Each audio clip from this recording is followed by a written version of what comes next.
ഉണ്ടാക്കാനായിട്ട് എടുത്ത മരം ഏതാണെന്നറിയാമോ? ഖദീര മരം എന്ന് പറയുന്ന ഒരു മരമാ. പണ്ട് പറഞ്ഞതാ, എങ്കിലും പുതിയതായിട്ടുണ്ടെങ്കിൽ കേൾക്ക്. ഈ ഖദീര മരം എന്ന് പറയുന്നത് ആയുസ്സിൽ ഒരു മനുഷ്യനും ഒരു പണിക്കും എടുക്കാത്ത, ഉപയോഗിക്കാത്ത ഒരു മരമാണ്. ഏത്? ഖദീര മരം എന്ന് പറയുന്നത്.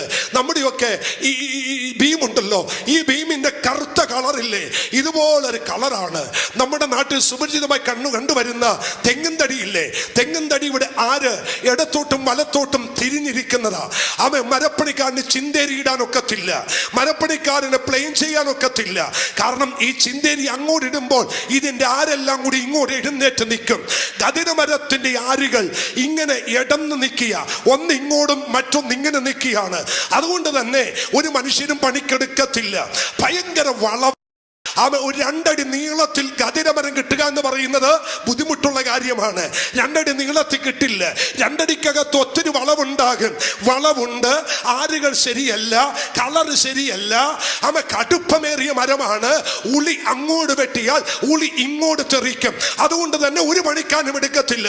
തമ്പുരാൻ മോശയോട് പറഞ്ഞു, മോശേ, നിനക്ക് ഇഷ്ടമാണേലും ഇഷ്ടമില്ലേലും എനിക്ക് തേക്ക് വേണ്ട, എനിക്ക് ചന്ദനമുട്ടി വേണ്ട, എനിക്ക് ഈട്ടി വേണ്ട, എനിക്ക് മഹാഗണി വേണ്ട. എനിക്ക് പണിക്കെടുക്കേണ്ടത് ആരും എടുക്കാത്ത ഖദീര മരത്തെയാ വേണ്ടതോട് സ്വതന്ത്രം ചെയ്തേ. നിങ്ങൾക്ക് മനസ്സിലായോ?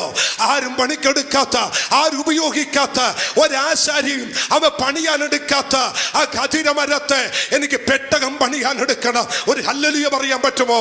ഇന്ന് പകൽ വേളയിൽ ഇതിനകത്തൊരു സെലക്ഷൻ നടക്കുന്നുണ്ട്. ആരെയാണെന്നറിയാമോ?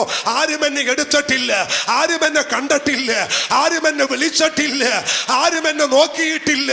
ദൈവ പൈതലേ, ആരും നോക്കിയിട്ടില്ലെന്ന് കരുതി, ആരും കണ്ടിട്ടില്ലെന്ന് കരുതി നീ ഭാരപ്പെടണ്ട.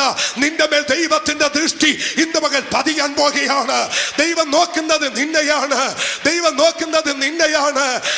പരിശുദ്ധ ആത്മാവ് പറയുന്നു, അവൻ എടുക്കാത്ത, ആരും പണിയാത്ത, ആരും പണിയാൻ ഉപയോഗിക്കാത്ത ഖദീര മരത്തിന്റെ മേൽ ദൈവത്തിന്റെ കൃപയുടെ കരം വെളിപ്പെട്ടു വന്നു എങ്കിൽ ആരും ഇതിനകത്ത് ഇരിപ്പുണ്ട്.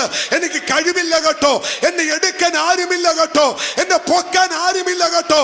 സൈന്യങ്ങളുടെ യഹോവ നിന്നെ നോക്കി ദൂത് പറയുന്നു, ആർക്കും വേണ്ടാത്തതിനെയാ എനിക്ക് വേണ്ടത്. എല്ലാരും തള്ളിയതിനെയാ എനിക്ക് വേണ്ടത്.